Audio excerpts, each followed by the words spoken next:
मिथुन राशि वाले बंधुओं, आप सभी का हृदय से स्वागत करते हैं, अभिनंदन करते हैं मिथुन राशि भिंड यूट्यूब चैनल में। बंधुओं, चाहे कोई कितना भी गिड़गिड़ाए, आपके सामने नाक ही क्यों न रगड़े और कितनी ही आपको मजबूरियां बताए, तब भी आप अपने घर की यह एक छोटी सी चीज भूल से भी किसी को मत दे देना। अगर आपने अनजाने में भी यह एक चीज किसी को दे दी तो आप असल में अपनी बहुत बड़ी दुर्गति को खुद ही बुला बैठेंगे। आपके ऊपर एक अनिष्ट ग्रह योग का ऐसा प्रकोप टूटेगा कि आपकी जिंदगी में भयंकर तूफान आ जाएंगे। दुर्घटना, बीमारी, व्यापार में घाटा, झगड़ा और यहाँ तक कि अकाल मृत्यु तक के भी योग बन जाएंगे। ये कोई साधारण परिस्थिति नहीं है। इस परिस्थिति में गलती की कोई गुंजाइश नहीं है। एकमात्र तरीका यह है कि आप इन परिस्थितियों की गंभीरता को समझें, अब बनने वाले इस अनिष्ट ग्रह योग को समझें और ग्रहों की चाल के अनुसार ही अपने जीवन में कुछ जरूरी कार्यों को करना शुरू कर दें और कुछ चीजों से पूरी तरह से दूरी बना लें। इसी में आपकी भलाई है, वरना फिर वही होगा जो कि आपकी नियति में लिखा हुआ है और आपके लिए यह कहावत सिद्ध हो जाएगी कि अब पछताए होत का जब चिड़िया चुग गई खेत। तो आज का यह जो ज्योतिष कार्यक्रम है, यह आपके जीवन के लिए बिल्कुल संजीवनी बूटी के समान है, जो कि आपके जीवन में आने वाली विपत्तियों को आने से पहले ही टाल देगा। अब ऐसे में आपको इस वीडियो को पूरा अवश्य देखना है और इस वीडियो में बताई गई हर एक बात को बारीकी से समझना है, क्योंकि यह आपके ग्रह नक्षत्रों की चाल, आपकी राशि और आपकी कुंडली के बिल्कुल सटीक अध्ययनों पर आधारित है। इसी के साथ साथ बंधुओं, माता रानी की कुछ विशिष्ट अनुभूतियां और कृपा पर भी आज का यह कार्यक्रम आधारित है। तो अब आपको यह कार्यक्रम इसलिए भी देखना होगा क्योंकि इस कार्यक्रम को देखने के बाद आपके जीवन में निश्चित ही माता रानी की कृपा आएगी, क्योंकि उन्हीं की कृपा और उन्हीं की अनुकंपा की वजह से आज आप इस कार्यक्रम पर आए हैं। याद रखना कि जब भगवान किसी को विपत्ति से बचाना चाहता है तो विपत्ति के आने से पहले ही उसके लिए मदद भेज देता है। जैसे कि मत्स्य पुराण में राजा सत्यव्रत को प्रलय से बचाने के लिए भगवान श्री हरि विष्णु ने मछली का रूप धारण करके उनकी अंजलि में आ गए थे और उसके बाद उन्हें दर्शन दिए और उन्हें और उनके पूरे कुल खानदान को संपूर्ण सृष्टि के विनाश से पहले ही संकेत देकर बचा लिया था, क्योंकि वे भगवान के बहुत बड़े भक्त थे। तो ऐसा ही होता है, जब भगवान किसी को विपत्ति से बचाना चाहते हैं तो पहले ही उसे संकेत देते हैं, किसी न किसी प्रकार से माध्यम से उसे मदद पहुंचा देते हैं। तो यह माता रानी की मदद है, इस कार्यक्रम के माध्यम से आप तक पहुंची है। यकीन मानिए बंधुओं कि जो भी बातें आगे हम कार्यक्रम में आपको बताने जा रहे हैं, आप खुद ही समझ जाएंगे कि वे आपके जीवन की बातें हैं। आप ध्यान लगाकर बस पूरे चित्त के साथ इन बातों को सुनेंगे तो आपको लगेगा कि जैसे ये आपकी ही बातें हो रही हैं। आपके मन, आपके जीवन और आपकी परिस्थितियों के बारे में ही बात हो रही है। और ऐसा क्यों होगा? क्योंकि यह कार्यक्रम तैयार किया गया है केवल और केवल आपके लिए।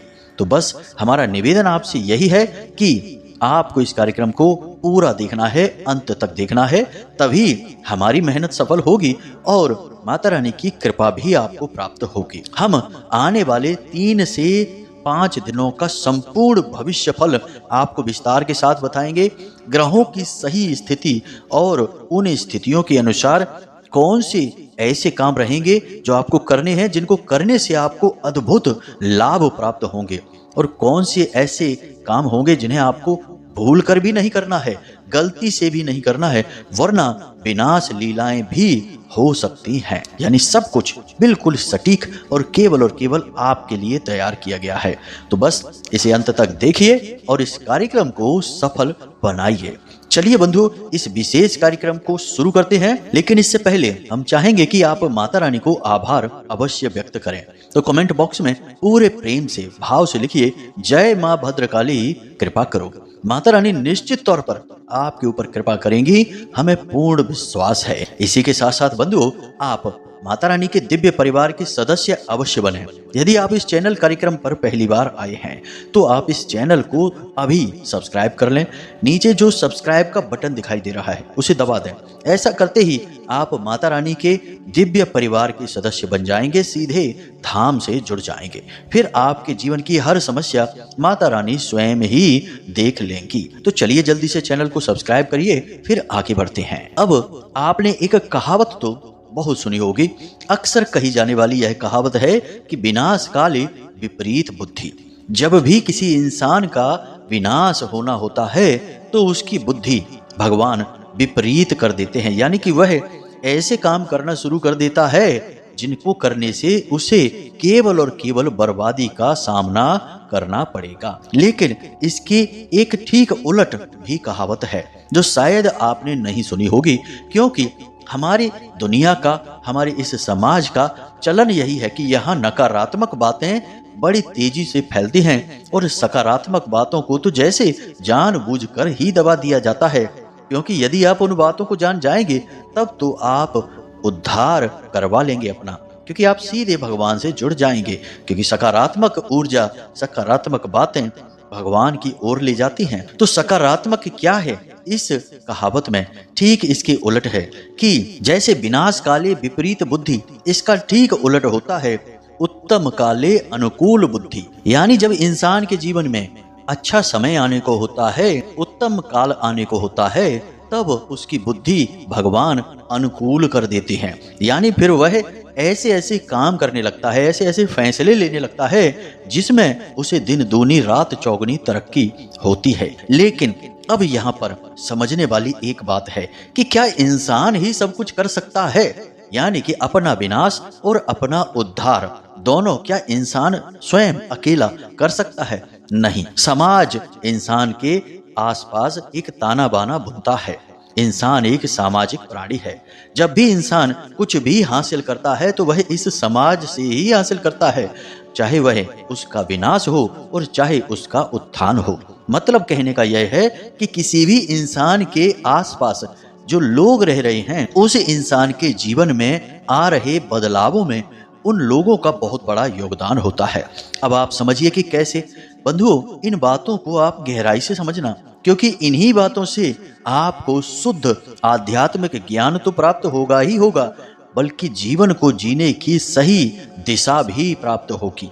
याद रखना कि जीवन एक नदी है, जब तक इसे दिशा न प्राप्त होगी तब तक आपको उद्धार का सागर नहीं मिलेगा, बस भटकाव ही रहेगा जीवन में। तो एक सच्चे गुरु का यही धर्म है कि वह अपने हर एक सुनने वाले को, हर एक धार्मिक व्यक्ति को सन्मार्ग पर ले जाए और उसके जीवन की नदी को सही दिशा दे, सही धारा दे। तो ध्यान से सुनिए। अपने समाज में कुछ लोग ऐसे होते हैं जो बहुत ही नीच मानसिकता के होते हैं, गलत बुद्धि वाले होते हैं, गलत कार्यों में ही डूबे रहते हैं। जब आपका विनाश आने को होगा तो भगवान आपकी संगत ऐसे लोगों से करवा देंगे। ऐसे लोग आपके नजदीक आने लगेंगे और आपको ऐसे लोगों के साथ उठना बैठना अच्छा लगने लगेगा। और जब वे तो नकारात्मकता में डूबे ही हैं, आपको भी खींच ले जाएंगे और नकारात्मक बना देंगे। फिर आप जानबूझकर गलत कार्यों में रुचि लेंगे, क्योंकि आपकी संगत ही गलत लोगों के साथ हो गई है, और फिर आपके जीवन में परेशानियां शुरू हो जाएंगी। इसी से जीवन बर्बाद हो जाता है। और ठीक इसके उलट भी होता है कि जब आपके जीवन में सुख आने को होता है, कामयाबियां आने को होती हैं, खुशियां आना चाहते हैं, तब आपकी संगत ऐसे लोगों के साथ हो जाती है जो समाज में अच्छे लोग कहे जाते हैं, सन्मार्ग पर चलने वाले होते हैं, पूजा पाठ भक्ति वाले होते हैं और लोगों को हमेशा अच्छे मार्ग पर चलने के लिए प्रेरित करने वाले होते हैं। तो कहने का मतलब यह है कि आपके आसपास के जो लोग हैं उनमें अच्छे और बुरे हर प्रकार के लोग मिले हुए हैं। अब भगवान आपकी बुद्धि को कुछ इस प्रकार से प्रभावित करेंगे कि आप खुद ही अच्छों को चुनेंगे या गलत को चुनेंगे। उसी के आधार पर यह निर्णय हो जाएगा कि आपके जीवन में आने वाला समय कैसा होगा। अब यह समय आपके आसपास के जो लोग हैं वे ही आपके जीवन में लेकर आएंगे, क्योंकि वे आपसे अलग अलग प्रकार के काम करवाएंगे आपको प्रेरित करके। अब यह सब बातें हम आपको इसलिए बता रहे हैं ताकि आपको यह समझ में आ जाए कि कैसे आपके आसपास के लोग आपको प्रभावित करते हैं। अब सबसे महत्वपूर्ण बात, इसे आप जरा ध्यान से समझिए। आने वाले 3 से 5 दिनों में आपके आसपास के जो लोग हैं, आपके रिश्तेदार हैं, आपके परिचित हैं या आपके कुछ बेहद ही नजदीकी मित्र हैं, वे आपसे कुछ ऐसी चीजों की मांग करेंगे जिन्हें यदि आप उनको दे देते हैं तो आपके जीवन में बड़ी मुसीबतों का आगमन निश्चित हो जाएगा। और इन्हीं चीजों में से वह एक चीज भी शामिल है जिसे आपको भूल कर भी अगले 3 से 5 दिनों में किसी को नहीं देना है, वरना आपकी बर्बादी निश्चित है। तो आप ध्यान से सुनिए। पहले हम छोटी छोटी साधारण चीजों के बारे में बताएंगे, क्योंकि आपके ऊपर तो उनका प्रभाव भी रहेगा ही।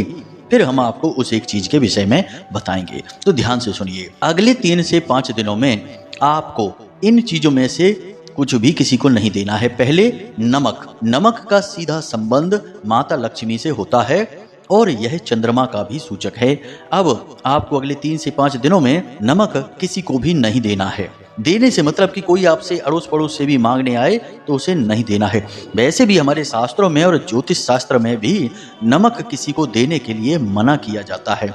कभी किसी को नमक नहीं देना चाहिए। साथ ही एक छोटा सा नमक को लेकर उपाय यह भी है कि आप जिस भी ऑफिस में काम करते हैं, आपका काम धंधा व्यापार जो भी है, मतलब कि आप जहां पर बैठकर अपनी रोजी रोटी कमाते हैं, उस स्थान पर एक डिब्बी नमक यानी कि कांच की डिब्बी होनी चाहिए, धातु की नहीं, प्लास्टिक की भी नहीं, या फिर चीनी मिट्टी की डिब्बी हो, जैसे नमकदानी कहती हैं, उसमें नमक भर के आप वहां अवश्य रखें। नमक बिल्कुल साफ सुथरा सफ़ेद होना चाहिए, कोई मसाले वाला नमक नहीं होना चाहिए। आप उस डिब्बी को वहां अवश्य रखें। उस डिब्बी को वहां रखते ही आपके कार्यस्थल पर माता लक्ष्मी की विशेष कृपा होने लगेगी, स्वयं माता का वहां वास हो जाएगा। दूसरा कि नमक को नकारात्मक ऊर्जाओं का शत्रु माना जाता है। अब आप यदि नमक की डिब्बी वहां रखेंगे तो इससे किसी भी प्रकार की नकारात्मक ऊर्जा भी आपके कार्यस्थल पर नहीं आएगी। तो आपको नमक अपने कार्यस्थल पर जरूर रखना ही चाहिए। तो यह तो हो गया नमक का। अब बात करते हैं दूसरी चीज की। दूसरी चीज है इत्र या फिर कोई परफ्यूम। जी हाँ बंधुओं, यह शुक्र का कारक होता है और आपकी कुंडली में जिस प्रकार से शुक्र की चाल हो रही है, उस हिसाब से आपको शुक्र की वजह से बहुत लाभ प्राप्त होने वाले हैं। अब शुक्र कौन है और कैसे लाभ देते हैं, जरा इसे आप ध्यान से समझिए। शुक्र हैं आपको दाम्पत्य सुख दिलाने वाले, आपकी घर गृहस्थी और प्रेम संबंधों में मधुरता को बढ़ाने वाले, आपके जीवन में भोग विलास और आनंद को बढ़ाने वाले, सबसे बड़ी बात कि समाज में मान प्रतिष्ठा और धन दौलत को बढ़ाने वाले। अब शुक्र को हमारे शास्त्रों में भोर का तारा भी कहा गया है, यानी कि शुक्र जो है बेहद चमकदार एकदम सफेद रंग का एक तारे जैसा ग्रह दिखाई देता है। आप समझ सकते हैं कि जब किसी ग्रह की तुलना किसी तारे से की जाती है तो उस ग्रह की शक्ति कितनी अधिक होगी। अब जिसके जीवन में शुक्र परेशानी देने लगते हैं, सबसे पहले उसके जीवन में पति पत्नी के बीच या फिर प्रेमी जोड़ों के बीच कलेश होना शुरू हो जाता है, अलगाव हो जाता है, टकराव हो जाता है। दूसरा कि उसके जीवन से सुख संपत्ति, धन दौलत और चैन और सुकून सब गायब हो जाता है। कहने का मतलब यह है कि शुक्र से जुड़ी सबसे शक्तिशाली चीज है इत्र या परफ्यूम, यानी खुशबूदार कोई भी चीज जिसे आप अपने शरीर पर, अपने कपड़ों पर डालते हैं, किसी को भी नहीं देना है। आजकल यह फैशन हो गया है, लोग गिफ्ट करते हैं तो परफ्यूम दे देते हैं, जो कि बहुत ही गलत है। भूल कर भी नहीं करना है आपको यह, चाहे कुछ भी हो जाए। इसी प्रकार बंधुओं, आपको सफेद रंग का कोई भी वस्त्र किसी को भी प्रयोग के लिए नहीं देना है, खास तौर से जिसे आप अपने लिए प्रयोग करते हैं। कोई भी वस्त्र वह हो सकता है, इसमें भी आपको सतर्क रहना है और ना ही आप नया खरीद कर सफेद रंग का कोई वस्त्र किसी को उपहार में देंगे। अब बात कर लेते हैं देवगुरु बृहस्पति की। तो गुरु इस समय बकरी चाल में चल रहे हैं। 9 तारीख से ही अपनी चाल बकरी कर दी है इन्होंने। तो अब इसके हिसाब से देखा जाए तो जब गुरु बकरी होंगे तो कुछ गुरु से जुड़े हुए गुण हैं जो आपके जीवन में दिखाई देने प्रारंभ हो जाएंगे, क्योंकि इनकी बकरी चाल का आपके ऊपर सीधा प्रभाव पड़ने वाला है। तो सबसे पहला प्रभाव तो यह रहेगा कि रुपए पैसे के जो काम हैं आपके, वे लगभग रुक से जाएंगे, धीमे हो जाएंगे। जो गति चल रही थी, जैसे कि व्यापार में जो सेल चल रही थी, बिक्री हो रही थी, वह कुछ धीमी हो जाएगी, थम सी जाएगी। कहीं से पैसा आने को होगा तो वह रुक जाएगा, एकदम से काम बनते बनते रुकावट उत्पन्न हो जाएगी, पैसा आपके हाथ में आ नहीं पाएगा। उल्टा होगा यह है कि अब लोग आपसे उधार ज़्यादा मांगने लगेंगे। आप भी कहीं से उधार लेने की कोशिश करेंगे तो आपको आसानी से उधार मिल जाएगा, लेकिन आपका पैसा सही प्रयोग नहीं हो पाएगा और आपके ऊपर कर्जा यूं ही चढ़ जाएगा। कहने का मतलब यह है कि पैसे को लेकर परेशानियां बढ़ने वाली हैं। इसी के साथ साथ घर में भी थोड़ा सा खींचतान का माहौल बन जाएगा। लोगों में आपसी प्रेम कम होने लगेगा और लोग एक दूसरे से बहस करने लगेंगे और छोटी छोटी बातों को, खास तौर से आपकी छोटी छोटी बातों को मुद्दा बनाएंगे और यूं ही बात को बिगाड़ने की कोशिश करेंगे।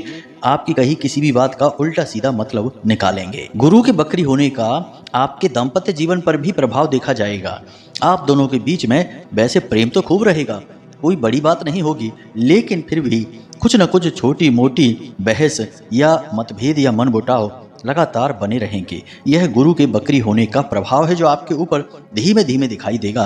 कोई बड़ा नकारात्मक प्रभाव नहीं दिखाई देगा, क्योंकि गुरु जो हैं वे देव ग्रह हैं, इसलिए अपने नकारात्मक प्रभाव भी बहुत धीमे दिखाएंगे। लेकिन अब अगले 3 से 5 दिनों में आपको गुरु से जुड़ी हुई कोई भी चीज किसी को नहीं देनी है। अब कौन सी है वे चीजें, तो ध्यान से सुनिए। पीले रंग का कोई भी आभूषण, कोई भी वस्त्र या फिर कोई भी बर्तन, जैसे पीतल का बर्तन होता है, सोने के आभूषण होते हैं या पीले रंग का कोई वस्त्र होता है, ये आपको किसी को भी नहीं देने हैं। ना ही नया खरीद कर देना है और ना ही आप अपने स्वयं के प्रयोग किए जाने वाले इनमें से कोई भी सामान को किसी को देंगे। कोई आपसे भले ही मांगे, आप उसे कुछ बहाना बनाकर टाल देना, लेकिन उसे इसमें से कोई भी चीज मत देना। क्योंकि बंधुओं ध्यान से सुनो, गुरु आपके लिए सकारात्मक हैं, आपके धन के कारक हैं, पारिवारिक सुख और शांति के कारक हैं, साथ ही साथ आपके ज्ञान, आपकी सद्बुद्धि के भी कारक हैं।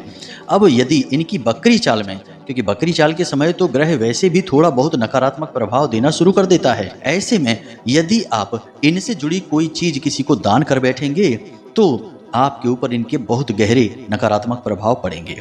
अब ज्योतिष शास्त्र में एक जो नियम है वह बहुत ही मशहूर है और वह इस प्रकार है कि जो भी ग्रह आपके लिए सकारात्मक होते हैं, शुभ फल देने वाले होते हैं, उन ग्रहों से जुड़ी हुई चीजें कभी किसी को दान नहीं की जाती और ना ही यूं ही किसी को दे दी जाती हैं। मंदिर में दान करना एक अलग बात होती है। इसीलिए हमने आपको ये जो 3 ग्रह बताए हैं, इन 3 ग्रहों से जुड़ी हुई चीज आपको किसी को भी नहीं देनी है, क्योंकि ये तीनों ग्रह आपको ठीक ठाक परिणाम देने वाले हैं। बहुत अच्छे नहीं तो बहुत बुरे भी नहीं, लेकिन देंगे आपको कुल मिलाकर घुमा फिरा के अच्छे ही परिणाम।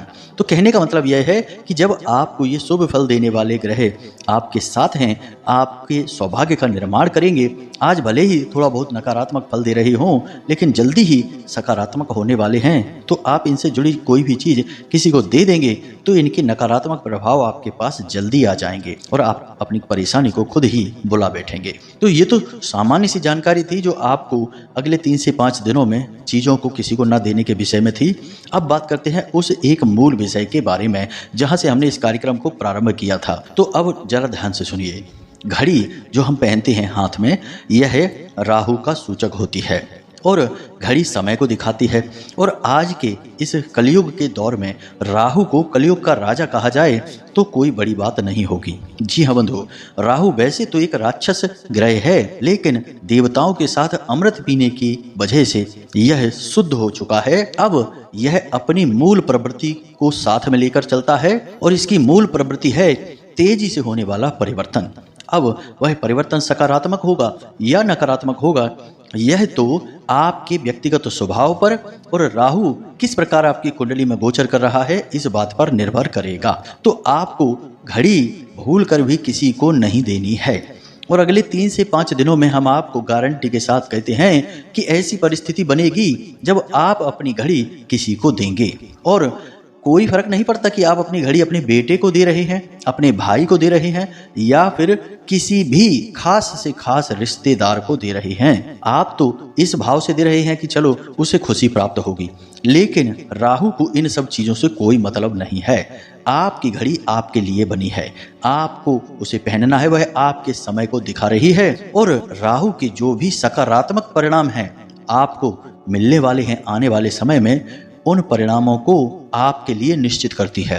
लेकिन यदि आप अपनी घड़ी किसी और को पहनने के लिए भी दे देंगे यूं ही कुछ समय के लिए, तो राहु के नकारात्मक परिणाम आपको सहने होंगे। और राहु जब नकारात्मक होता है तो बड़े से बड़े महल को भी पल भर में ध्वस्त कर सकता है, राजाओं को भी भिखारी बना सकता है और बड़ी ही तेजी से विनाश करने के लिए राहु मशहूर होता है। अब इस समय आपकी कुंडली में जो राहु की स्थिति बनी है वह केतु के ठीक सामने है और सूर्य के साथ केतु की युति भी है। अब ऐसी स्थिति में राहु आपके ऊपर तीखी नजर बनाए हुए है। आपको बहुत संभल कर चलने की जरूरत है जब तक कि सूर्य राशि परिवर्तन करके केतु के साथ इस युति को तोड़ नहीं देते हैं। जी हाँ बंधुओं, और अगले 3 दिनों तक सूर्य की केतु के साथ युति लगातार बनी रहेगी।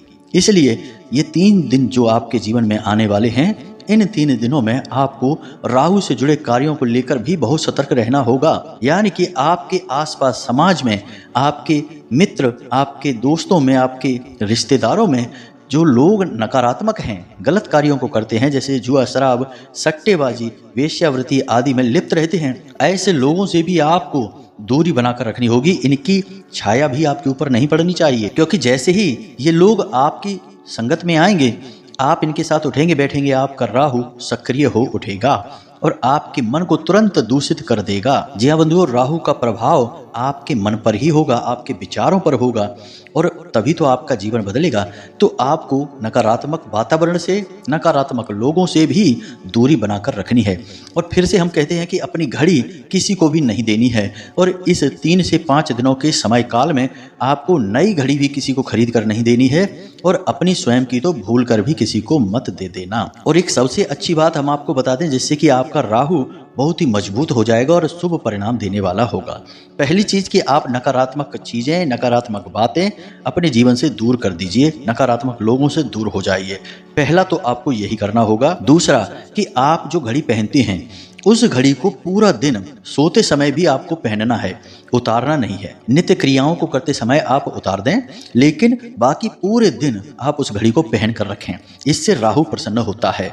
हर एक कामकाजी इंसान को घड़ी हमेशा पहननी ही चाहिए, इससे उसका राहु शुद्ध होता है, शुभ होता है। दूसरा, आपको एक उपाय यही भी करना है कि जितनी जल्दी हो सके, आज आप इस कार्यक्रम को सुन रहे हैं तो कल ही आप भोले बाबा के मंदिर में काले तिल, काले रंग के कपड़े में एक पोटली बनाकर दान करके अवश्य आएं। आपको करना यह है कि एक काले रंग का कपड़ा लेना है, उसमें थोड़े से यानी 1 मुट्ठी काले तिल लेने हैं और काले धागे से लपेट कर एक पोटली बनाने ली है और उस पोटली को ले जाकर आपको भोले बाबा के मंदिर में शिवलिंग के पास रख देना है। बस इतना सा आपको करना है। इससे आपका राहु बहुत अधिक सक्रिय हो उठेगा और आपको सकारात्मक परिणाम देगा। यह उपाय बहुत ही शक्तिशाली है और आज के इस समय में आपके लिए बेहद अनिवार्य है। आपको इसे करना ही चाहिए। बाकी घड़ी वाली हमने बात आपको खुलकर बता ही दी है कि आपको दिन भर घड़ी पहने रहना है, उसे पल पल पर उतारना नहीं है। याद रखना बंधुओं, जिसको राहु तारे उसे फिर कोई न मारे और जिसको राहु मारे उसे फिर कोई न तारे। यह ज्योतिष की सबसे फेमस लाइन है। इस लाइन में क्या कहा जा रहा है, इसे आप बिल्कुल ध्यान में अपने रखना, चित्त में रखना। यह राहु की शक्तियों का बखान है असल में। तो उम्मीद करते हैं कि आपको सारी बातें समझ में आ गई हैं। अब इन बातों को अपने जीवन में अवश्य उतारना, तो आपके जीवन में कोई भी नकारात्मक घटना ना तो होगी और ना ही आपको कोई परेशानी होगी, तकलीफ ही आपके जीवन में नहीं आएगी। और दूसरी बात कि यदि कोई इन बातों से जुड़ा हुआ प्रश्न आपका हो तो आप मैसेज करके पूछ लें या फिर कमेंट करके भी पूछ सकते हैं। समय मिलते ही हम आपके प्रश्नों के आपको जवाब अवश्य देंगे। इसी के साथ साथ आज के इस कार्यक्रम को समाप्त करते हैं। हमेशा हंसते रहिए, मुस्कुराते रहिए, सकारात्मक रहिए और माता रानी पर अपनी विश्वास और आस्था बनाए रखिए। दिन में एक बार मंदिर अवश्य जाइए। मिलते हैं अगले ज्ञानवर्धक कार्यक्रम में, तब तक के लिए धन्यवाद। प्रेम से बोलिए जय माई की, जय माँ भद्रकाली। माता रानी आपका कल्याण करें।